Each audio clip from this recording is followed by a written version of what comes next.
Com Moisés pelo deserto por 40 anos e o recebimento das tábuas da lei. Portanto, gente, a liberdade e a justiça são valores absolutamente fundamentais para nós judeus. Nós sofremos com o nazismo na Alemanha e nós estamos sentindo o cheiro do fascismo aqui no Brasil. Aonde houver fascismo, o judeu estará ferido, não interessa contra quem. Se o negro está ferido, o judeu está ferido. Se o muçulmano está ferido, o judeu está ferido. Se o japonês está ferido, o judeu está ferido. E se o Lula está sendo injustiçado, o judeu está sendo injustiçado.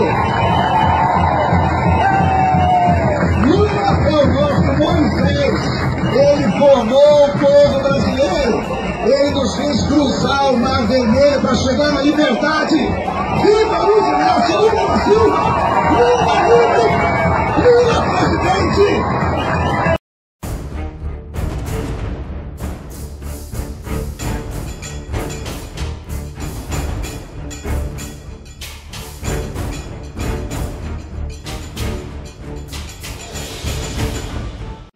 A esquerda no continente, unida já em esforço e em mensagem através de uma organização chamada Foro de São Paulo, a esquerda constrói uma narrativa que ela implementa ao longo de todos os países de contraposição a estes governos, os ditos governos neoliberais.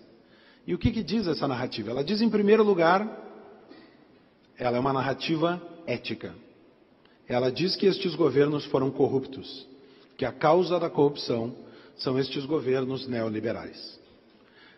O segundo aspecto dessa narrativa, e podemos falar claramente, todos sabem a quantidade de acusações que foram feitas ao governo Fernando Henrique, a Menem na Argentina. Nesse sentido, o Chile foi diferente, porque iniciou a sua abertura econômica antes da abertura política, mas a verdade é que os primeiros governos que foram eleitos depois desta reabertura do fim dos governos militares foram, em grande parte, acusados de corruptos. Então havia uma acusação de corrupção, acusação ética. Em segundo lugar, a esquerda construiu uma narrativa econômica, de que estes governos haviam empobrecido as suas nações, ou ao menos não haviam conseguido retirar as pessoas da miséria.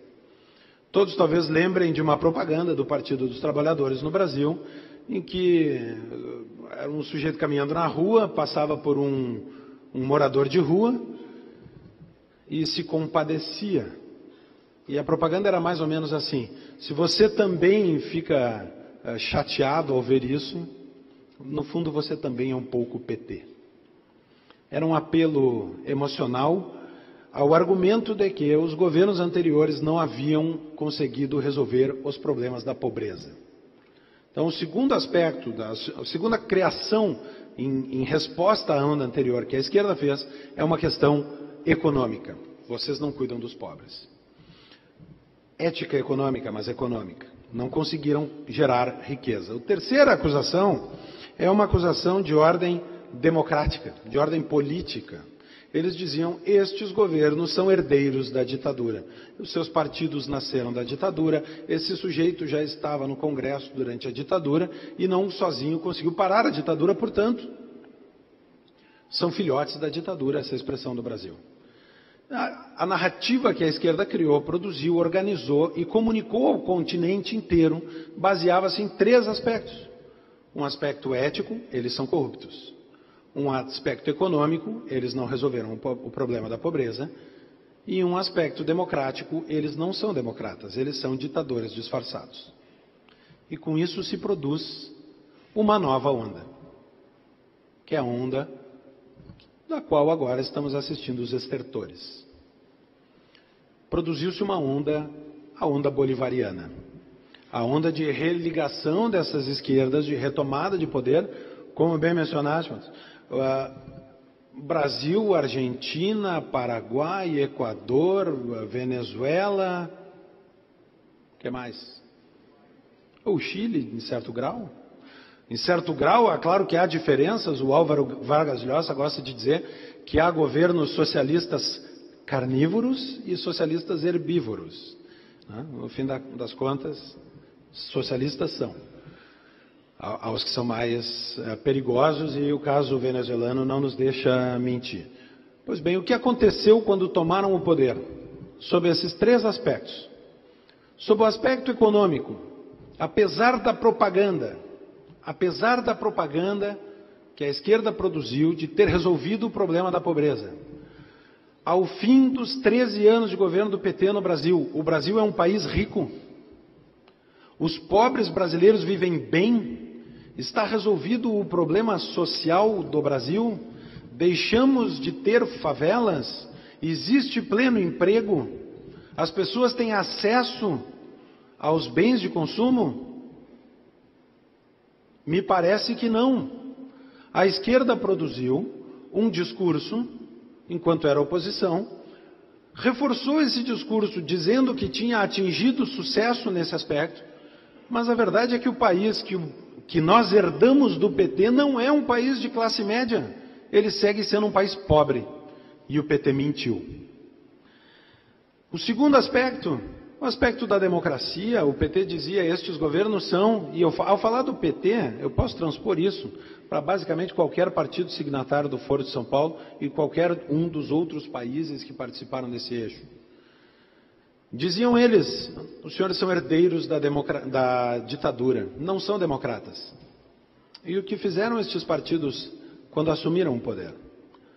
Defenderam Cuba, aproximaram-se da Venezuela, aproximaram-nos do Irã,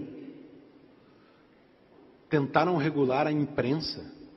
Em alguns lugares conseguiram. O governo argentino escolheu como inimigo o Clarim. O da Venezuela começou com a RCTV, mas só começou. Há problemas de liberdade de imprensa em todos estes países. E aqui só não passou uma lei de controle social da mídia, que nós sabemos que não é controle social, é controle político exercido por membros de um partido. Só não passou porque o Congresso não permitiu, porque a intenção do governante, dos dois governantes lulopetistas, era tê-lo feito. O terceiro aspecto, o aspecto da corrupção, o que dizer? O que dizer? Estes governos que assumiram o poder dizendo que iam resolver o problema da pobreza, instaurar uma verdadeira democracia e acabar com a crise ética da corrupção, produziram a maior máquina de corrupção que o mundo já viu. O braço brasileiro das indústrias da construção, das empresas construtoras, Odebrecht,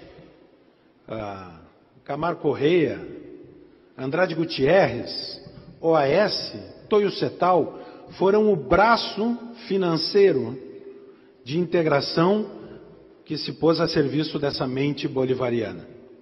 A corrupção foi a marca não só no Brasil, mas ela é a marca que a esquerda produziu em seus governos.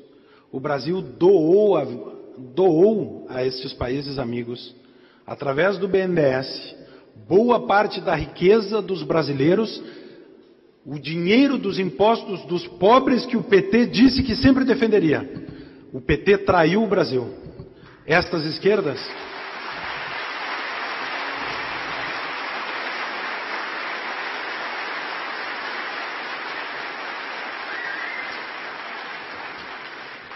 esquerdas unidas produziram os governos que mais espalharam pobreza no continente. E espalhar pobreza não é não conseguir criar riqueza. Espalhar pobreza é fazer um país rico tornar-se pobre, e isso a Argentina e a Venezuela podem ensinar como fazer. Devem nos ensinar o que não fazer. Esta mentira criada para enfrentar a onda anterior chegou ao fim. Depois desta experiência bolivariana nos governos, nós percebemos que eles não produziram ética, crescimento econômico e verdadeira democracia. Produziram o contrário disso. E esta onda está acabando. Nada mais simbólico para o fim desta onda do que o presidente Lula preso.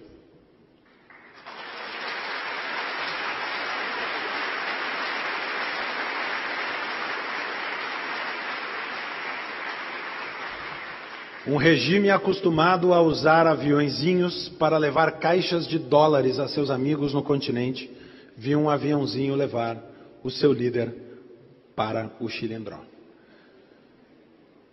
Inclusive com áudios muito interessantes gravados da torre de controle, que eu tenho certeza que a internet já nos permitiu conhecer. Chegará então uma nova onda. E é por isso, talvez, que eu tomo emprestado essa frase, e acho que por isso, talvez, o Fórum da Liberdade, de forma tão feliz, escolheu a voz da mudança como seu lema. Esta nova onda ainda não está configurada. Não está dado o que vai acontecer. Dependerá do que nós faremos a partir de agora. Dependerá da posição que cada um dos senhores tomar. Esta mentira que produziu o bolivarianismo foi construída nos debates nas salas de aula, nas conversas nos bares, nas folhas da imprensa, nas ondas da rádio e da televisão. Em todo o espaço de debate público se construiu esta onda. E agora, para construir a próxima, nós precisamos, cada um de nós, fazer a nossa parte neste debate público. E que seja, finalmente, a primeira onda da América Latina que consiga produzir uma economia livre, porque é isso que acaba com a pobreza. Uma democracia onde há liberdade de expressão e não a opressão do politicamente correto que querem nos impor. E, por fim, um sistema ético. Um sistema ético é um Estado de direito que coloca as leis acima dos governantes e não os governantes acima da lei. E que os põe, quando descumprem a lei, no lugar que merecem, que é a cadeia. Muito obrigado.